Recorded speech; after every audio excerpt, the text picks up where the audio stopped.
Hi hello friends, ನಮಸ್ಕಾರ ಎಲ್ರಿಗೂ. ಇವತ್ತಿನ ನನ್ನ ಈ ರೆಸಿಪಿ ಗಸಗಸೆ ಪಾಯಸ ಹೇಗೆ ಮಾಡೋದು ಅಂತ ಹೇಳಿ ತಿಳಿಸ್ಕೊಡ್ತೀನಿ. ಎಲ್ಲರೂ ಇಷ್ಟಪಟ್ಟು ಸವಿಯುವಂಥ ಒಂದು ಪಾಯಸ ಇದೆ. ಮನೆಯಲ್ಲಿಯೇ ಹೇಗೆ ಮಾಡೋದು ಅಂತ ಹೇಳಿ ತಿಳಿಸ್ಕೊಡ್ತೀನಿ. ಇದುವರೆಗೂ ಯಾರೆಲ್ಲ ನನ್ನ ಯೂಟ್ಯೂಬ್ ಚಾನಲ್ ಸಬ್ಸ್ಕ್ರೈಬ್ ಮಾಡಿಲ್ಲ, ಈಗಲೇ ಸಬ್ಸ್ಕ್ರೈಬ್ ಮಾಡಿ. ಬೇಕಾಗುವಂಥ ಸಾಮಗ್ರಿಗಳು: ಗಸಗಸೆ, ಬೆಲ್ಲ. ನಾನಿಲ್ಲಿ ಹಸಿ ಹಾಲನ್ನು ಉಪಯೋಗಿಸ್ತಾ ಇದ್ದೇನೆ. ನೀವು ಬೇಕಾದ್ರೆ ಬಿಸಿಯಾಗಿರುವಂಥ ಹಾಲನ್ನು, ಬಿಸಿ ಮಾಡಿದಂಥ ಹಾಲನ್ನು ಸಹಿತ ಉಪಯೋಗಿಸ್ಬೋದು. ಸ್ವಲ್ಪ ಅಕ್ಕಿ ಹಾಗೂ ಹಸಿ ಮತ್ತು ಒಣ ಕೊಬ್ಬರಿ ಎರಡನ್ನೂ ಸಹಿತ ಉಪಯೋಗಿಸಬೇಕು. ನಂತರ ಡ್ರೈ ಫ್ರೂಟ್ಸನ್ನು ಸಹಿತ ನಾನು ಉಪಯೋಗಿಸಿದ್ದೇನೆ. ಗೋಡಂಬಿ ಮತ್ತು ಬಾದಾಮಿಯನ್ನು ನಾನಿಲ್ಲಿ ಮೊದಲಿಗೆ ನೆನೆಸಿಟ್ಕೊಂಡಿದ್ದೆ. ಈ ರೀತಿಯಾಗಿ ನೆನೆಸಿಟ್ಟಂತಹ ಗೋಡಂಬಿ ಮತ್ತು ಬಾದಾಮಿಯನ್ನು ಉಪಯೋಗಿಸ್ಬೇಕು. ಇವಾಗ ನಾನು 1-2 ಚಮಚೆ ಅಕ್ಕಿಯನ್ನು ಉಪಯೋಗಿಸಿದ್ದೀನಿ. ಇಲ್ಲಿ ನಾರ್ಮಲ್ ಅಕ್ಕಿನ ಉಪಯೋಗಿಸ್ಬೋದು. ನೀವು ಮನೇಲಿ ಯಾವ ಅಕ್ಕಿಯನ್ನು ಉಪಯೋಗಿಸಿರಲ್ಲ ಅದೇ ಅಕ್ಕಿಯನ್ನು ಹಾಕ್ಕೊಂಡು ನೀವು ಈ ರೀತಿಯಾಗಿ ಚೆನ್ನಾಗಿ ಹುರ್ಕೋಬೇಕು. ಇದೇನು ತುಂಬ ಚೆನ್ನಾಗಿ ಕೆಂಪಾಗಿ ಹುರ್ಕೋಬೇಕಂತ ಏನು ಅವಶ್ಯಕತೆ ಇಲ್ಲ. ಒಂದು ಸ್ವಲ್ಪ ಬೆಚ್ಚಗಾದರೆ ಸಾಕು. ಈ ರೀತಿಯಾಗಿ ಅಕ್ಕಿಯನ್ನು ಹುರಿದಿಟ್ಕೊಳ್ಬೇಕು. ಅಕ್ಕಿಯನ್ನು ಹುರಿಯೋದಾದ್ಮೇಲೆ ಅದೇ ಪಾತ್ರೆಗೆ ನಾನು ಗಸಗಸೆಯನ್ನು ಹಾಕ್ಕೊಳ್ತಾ ಇದ್ದೀನಿ. ಇದನ್ನು ಸಹಿತ 1-2 ನಿಮಿಷ ಹುರ್ಕೊಂಡ್ರೆ ಸಾಕು.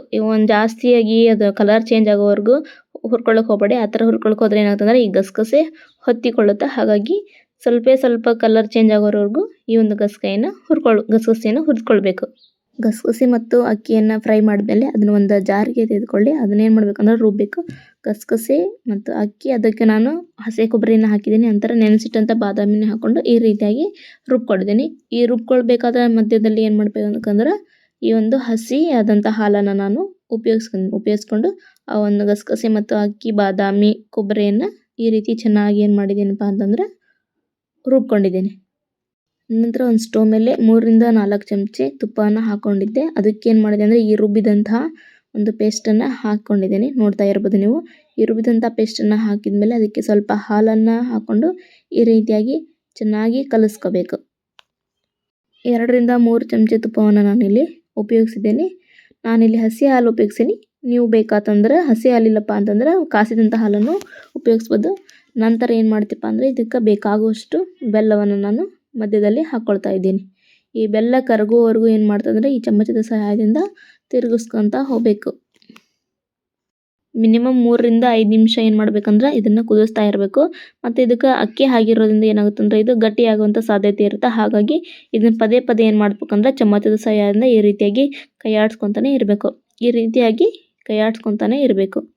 ಗಸಗಸೆ ಅಕ್ಕಿಯನ್ನು ರುಬ್ಕೊಳ್ಬೇಕಾದಾಗ ನೀವು ಅದರ ಜೊತೆಗೆ ನೀವು ಏಲಕ್ಕಿನೂ ಸಹಿತ ಹಾಕ್ಕೊಂಡು ರುಬ್ಕೊಳ್ಬೋದು.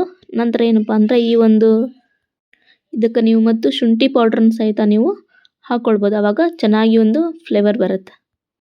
ಈ ರೀತಿಯಾಗಿ ಕುದಿ ಬರುವವರೆಗೂ ಏನಪ್ಪ ಅಂದರೆ ಈ ಒಂದು ಪಾಯಸವನ್ನು ಗ್ಯಾಸನ್ನು ಮೀಡಿಯಮ್ ಫ್ಲೇಮ್ನಲ್ಲಿ ಇಟ್ಕೊಂಡು ಚೆನ್ನಾಗಿ ಬಿಸಿ ಮಾಡ್ತಾ ಹೋಗಬೇಕು.